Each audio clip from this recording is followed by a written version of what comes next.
Hello and great welcome. मैं कविता बहुत स्वागत करती हूँ आपका इस प्यारे से प्लेटफॉर्म पे। तो चलिए स्टार्ट करते हैं आज के करंट अफेयर से।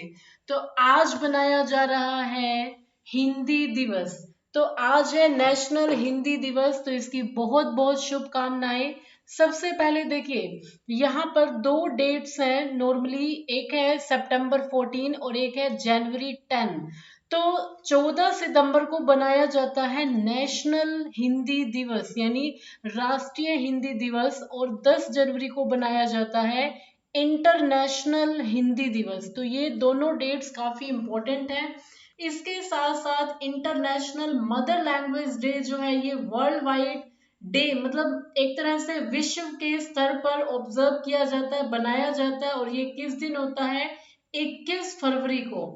प्रमोट करने के लिए, बढ़ावा देने के लिए, ताकि एक जागरूकता हो लिंग्विस्टिक, मतलब भाषा को जानने के लिए, कल्चरल डाइवर्सिटी जो होती है यानी सांस्कृतिक विभिन्नताएं जो होती हैं, और इसके साथ साथ हम जो मल्टी लैंग्वेलिज्म जो होता है, मतलब बहुत सारी भाषाओं का जो ज्ञान होता है उसको सीखने को, उसको प्रमोट कर सके, जो भाषाओं का ज्ञान है।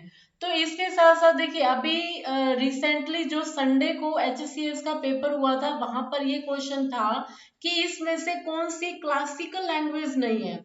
तो सबसे पहले देखिए, क्लासिकल लैंग्वेज क्या होती है? क्लासिकल लैंग्वेज होती है जो सबसे पुरानी लैंग्वेज हम कह सकते हैं, जिससे कि बाकी लैंग्वेजेस का ओरिजिन हुआ हो। तो बहुत ही एक तरह से सम्मान दिया जाता है क्लासिकल लैंग्वेजेस को। अभी करंटली अगर हम बात करें, टिल डेट 6 क्लासिकल लैंग्वेजेस है। कौन कौन सी हैं? तमिल, जो कि तमिलनाडु में बोली जाती है। संस्कृत, जो कि वेदों की भाषा भी संस्कृत रही। उसके बाद है कन्नड़, जो कि बेंगलुरु हम कह सकते हैं कि कर्नाटका में बोली जाती है। तेलुगु, जो हम कह सकते हैं आंध्र प्रदेश तेलंगाना वाले रीजन में बोली जाती है। मलयालम, जो कि रहेगी केरला में बोले जाने वाली भाषा। और उड़िया जो है वो उड़ीसा के अंदर। तो ये 6 क्लासिकल लैंग्वेजेस है जिनको एक तरह से स्टेटस दिया गया है, काफी इंपॉर्टेंट है। अब देखिए, जो आज हमारे हिंदी दिवस जो है, उसका ऑब्जेक्टिव क्या है? तो सबसे पहले उसका उद्देश्य है कि हम हिंदी लैंग्वेज को वर्ल्ड वाइड लेवल पे प्रमोट करें। इस दिन क्या हुआ था? देखिए, जो हमारी कॉन्स्टिट्यूएंट असेंबली जो थी, मीन्स जो हमारी संविधान सभा जो थी, उन्होंने एडोप्ट किया था, अपनाया था हिंदी को, जो कि देवनागरी स्क्रिप्ट में लिखी जाती है। और ये कब हुआ था? 1949 को हुआ था। और ये ऑफिशियल लैंग्वेज की फॉर्म में इसे एक्सेप्ट किया गया था, मतलब राजकीय भाषा। और इसके साथ साथ 50th बर्थ एनिवर्सरी भी है बिहोहर राजेंद्र सिन्हा की। और इनके बहुत सारे हम कह सकते हैं कि एडोप्ट, मतलब एक तरह से एफर्ट्स इन्होंने लगाया ताकि हिंदी को राजभाषा का दर्जा दिया जा सके ऑफिशियल लैंग्वेज की फॉर्म में। और इसके साथ साथ हमने देखा कि जो हमारा कॉन्स्टिट्यूशन जो होता है, हमारा संविधान जो होता है, वो 26 जनवरी 1950 को एनफोर्स किया गया, उसको लागू किया गया। आर्टिकल्स की बात करते हैं तो आर्टिकल 343 से लेकर 351 तक हमारे जो लैंग्वेजेस होती है उनके बारे में बताया गया है। इसके साथ साथ हम कह सकते हैं, अगर पार्ट की बात की जाए कॉन्स्टिट्यूशन के 17 पार्ट के अंदर, जो हमारी भाषाएं हैं, लैंग्वेजेस है, उनके बारे में बताया गया है। और जो हमारी हिंदी लैंग्वेज है, इसको देवनागरी स्क्रिप्ट के अंदर लिखा जाता है। तो नेक्स्ट न्यूज बहुत ही स्पेशल है। यहाँ पर हम देख सकते हैं कि टेनिस की एक नई मलिका बनी है, और जो है एमा राडुकानु। इनकी जो माता है वो चीन की है, पिताजी जो है वो रोमानिया के हैं। कनाडा में इनका बर्थ हुआ है, और ये करंटली रहती हैं ब्रिटेन में। तो एक तरह से हम कह सकते हैं मिनी वर्ल्ड। तो इन्होंने अमेरिका में मैच खेल के कनाडा की लेलाहा फर्नांडेज जो है, इनकी पिक्चर हम यहाँ पर देख पा रहे हैं, इनको हराया है। जिनके हाथ में ट्रॉफी है, ये है ब्रिटेन की एमा Raducanu. I am writing her name also. इनका नाम है एमा एमा राडुकानु। काफी important. Only she is 18 years old. 18.3 crore रुपए इन्हें मिले हैं यूएस ओपन जीतने पे।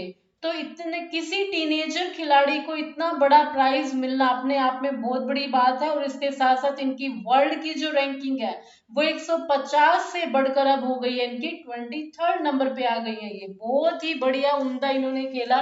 तो सबसे पहले मैं आपको बताती हूँ, देखिए अभी हमने देखा कि ये करंटली यूएस ओपन जो है, यूनाइटेड स्टेट यूएस ओपन, जो कि एक ग्रैंड स्लैम होता है टेनिस का 4th नंबर का, वो खेला गया।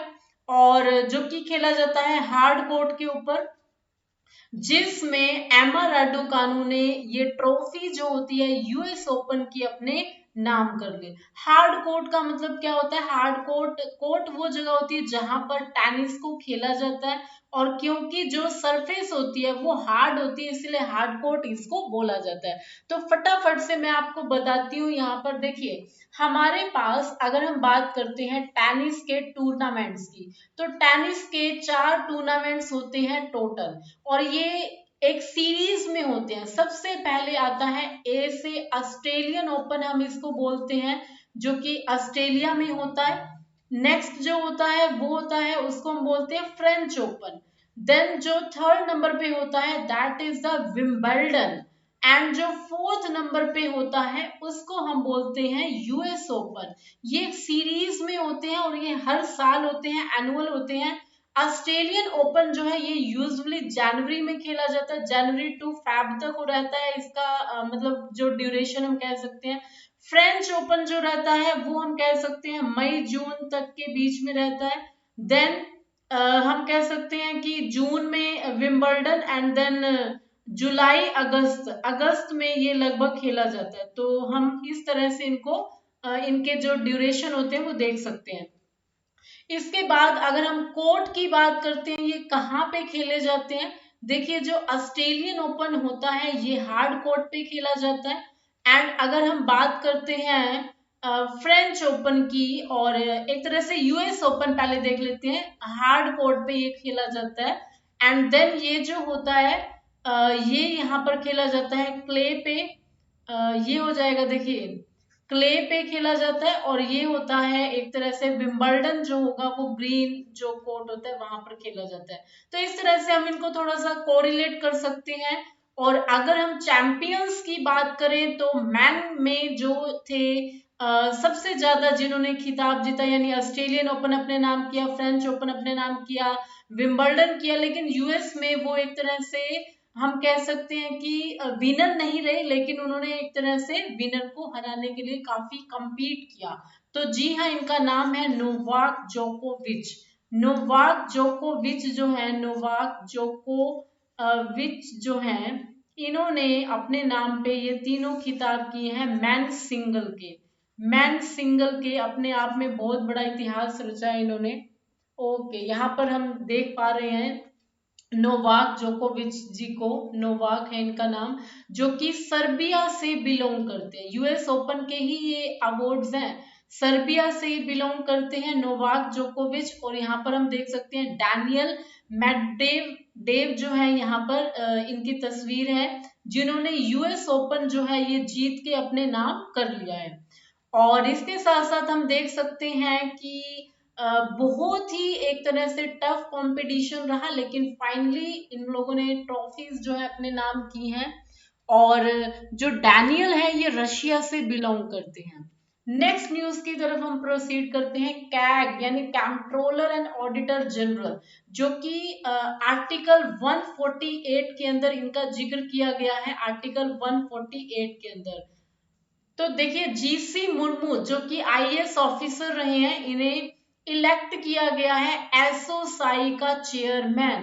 तो controller and auditor general means जो कैग है इंडिया के, जीसी मुर्मू, गिरीश चंद्र मुर्मू जो है, इन्हें 7 सितंबर को चुना गया है, इलेक्ट किया गया है chairman of the assembly of ASOSAI की यहाँ पर फुल फॉर्म हम देख सकते हैं, assembly of Asian association of supreme audit institutions for a period of 3 years, 3 साल के पीरियड के लिए 2024 से लेकर 2027 के लिए इनको एसोसाई का चेयरमैन एक तरह से यहाँ पे इनको इलेक्ट किया गया है, चुना गया है।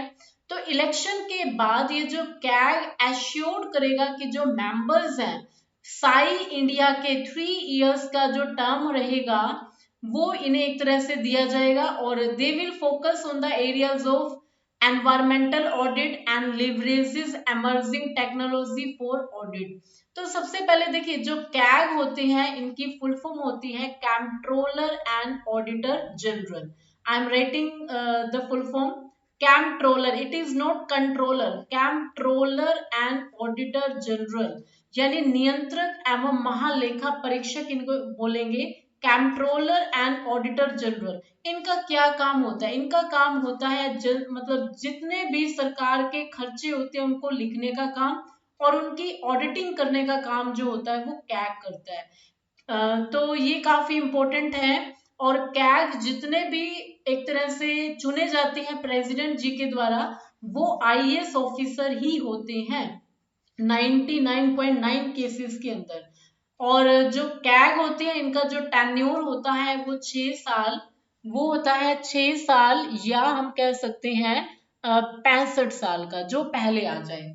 तो यहाँ पर देखिए 6 साल या 65 साल हम कह सकते हैं इनका टेन्योर होता है, जो भी चीज पहले आ जाए अकॉर्डिंग टू देयर एज वो चीज प्रेफर की जाती है और काफी इंपॉर्टेंट है। इसके साथ साथ गिरीश चंद्र मुर्मू जो थे वो फर्स्ट एलजी भी रहे थे यानी फर्स्ट लेफ्टिनेंट जनरल भी रहे थे जम्मू एंड कश्मीर के, क्योंकि हमें पता है गवर्नर जो होते हैं मीन्स राज्यपाल जो होते हैं वो स्टेट के केस में होते हैं और एलजी जो होते हैं वो होते हैं यूटीज के केस में मतलब केंद्र शासित राज्य के केस में। नेक्स्ट हम पिक्चर देख सकते हैं, देखिए ये है पिक्चर विजय रूपाणी जी की जिन्होंने करंटली एक तरह से रिजाइन कर दिया है, राज्यपाल जी को अपना रिजाइन दिया है गवर्नर को और गुजरात के सीएम रहे ये। और करंटली अगर हम गवर्नर की बात करें तो यहाँ पर हम गवर्नर जी को आचार्य देवव्रत है इनकी इमेज को भी देख पा रहे हैं और नए यहाँ पर सीएम अपॉइंट किए गए हैं और नेक्स्ट ईयर इलेक्शंस भी होने वाले हैं। तो जी हाँ इनका नाम है भूपेंद्र पटेल।